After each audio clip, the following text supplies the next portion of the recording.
हर्ष गुप्ता जी, महाराज जी आपके चरणों में कोटि कोटि प्रणाम।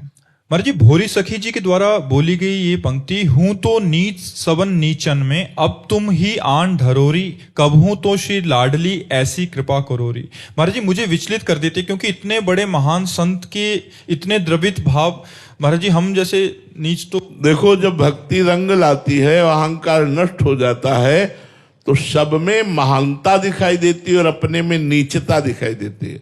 देखो, सूरदास जी महाराज इतने बड़े महापुरुष हैं कि स्वयं भगवान सामने बैठ करके पद सुनते हैं और वो आंख मूंदे हुए पद सुनाते हैं।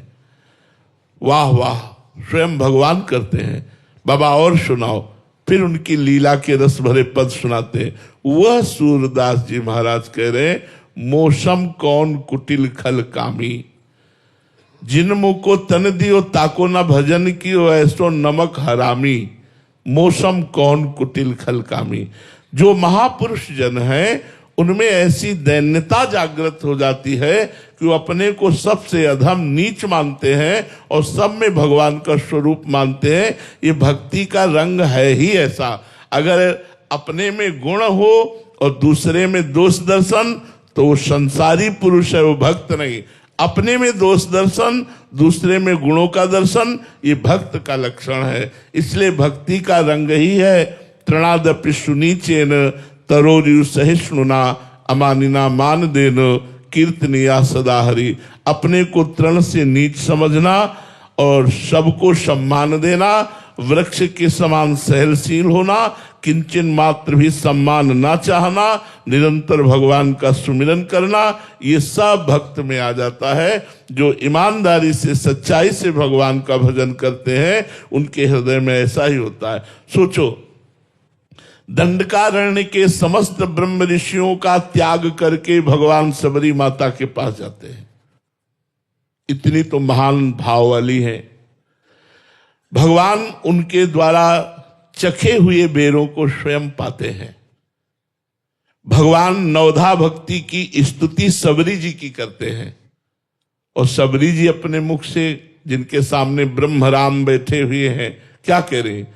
अधम ते अधम, अधम अति नारी, तीन माह में मति मंद अघारी। हे पापों का नाश करने वाले प्रभु, मैं अधम से अधम, प्रभु मैं अधम हूं।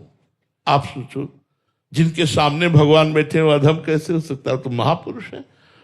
हनुमान जी महाराज विभीषण जी से मिलते हैं, विभीषण जी से अपना परिचय बताते हैं और बाद में कहते हैं, असमय अधम सखा सुनु, मोहू पर रघुवीर। मैं ऐसा अधम हूं, पर मेरे पर भी भगवान की कृपा है। हनुमान जी ज्ञानी नाम अग्रगण्यम बुद्धिमताम वरिष्ठम, भक्ति के आचार्य। तो ये रस ही ऐसा भक्ति का है, जब हृदय में आता है तो अपने में नीचता का अनुभव होता है और सब में भगवान का अनुभव होता है। यही भक्ति का रंग है। इसीलिए बड़े बड़े महापुरुषों ने अपने को नीच, अधम, पतित ऐसा कहा है। जितेंद्र पाल जी कानपुर से, राधा वल्लभ श्री हरिवंश गुरुदेव। गुरुदेव, भगवान ने मांग की है, निर्मल मन जन सो मोहि पावा, मोहे कपट छल छिद्र न भावा। गुरुदेव, क्या केवल निर्मल मन हो जाने से भगवान की प्राप्ति हो जाएगी? और निर्मल मन कैसे होता है महाराज जी? उस निर्मल मन होने पर भगवान की प्राप्ति नहीं, निर्मल मन ही भगवान हो जाएगा। इंद्रियाणाम मनश्चास्मि, इंद्रियों में मैं मन हूं, भगवान श्री कृष्ण कहते हैं। मलिन मन होने के कारण, जैसे दर्पण है ना, मलिन होने के कारण हमें कुछ दिखाई नहीं देता, लेकिन जो ही दर्पण साफ हुआ तो अपना प्रतिबिंब दिखाई देने लगता है। ऐसे जहां निर्मल मन हुआ तो उसी निर्मल मन में भगवान विराजमान है, उसी मन में विराजमान। इंद्रियाणाम मनश्चास्मि, तोरा मन दर्पण कहलाए। उसी मन दर्पण में भगवान का साक्षात्कार हो जाता है।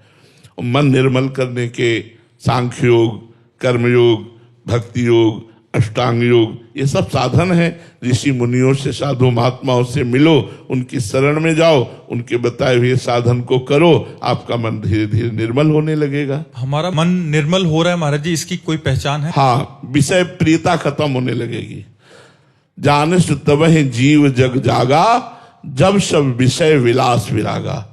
हमारे ऊपर सत्संग का प्रभाव पड़ रहा है, हमें विषय प्रियता अच्छी न लगे, मान सम्मान अच्छा न लगे, भीड़ जय जयकार ये सब अच्छी न लगे, एकांत में बैठ कर के कोई मुझे जाने ना, मैं राधा राधा रटूं और प्रभु के लिए रोऊं, बस ऐसा जीवन व्यतीत करने की जब इच्छा होने लगे तो जान लो भगवान की विशेष कृपा हो गई, गुरुदेव की विशेष कृपा हो गई।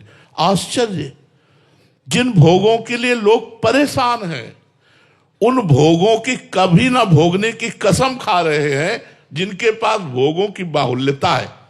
क्या है ये साधु समागम का फल है, ये भगवान की अहेतुकी कृपा है। जानसु तब ही जीव जग जागा, जब सब विषय विलास विरागा। भोग अच्छे ना लगे, उनके पास वो सब है जो कर सकते हैं और वो नहीं कर रहे हैं, उनका मन भाग रहा है एकांत की तरफ। ये है संत कृपा, ये है गुरु कृपा, ये है अध्यात्म का रंग जो सब जगह से हटा देता है। जी।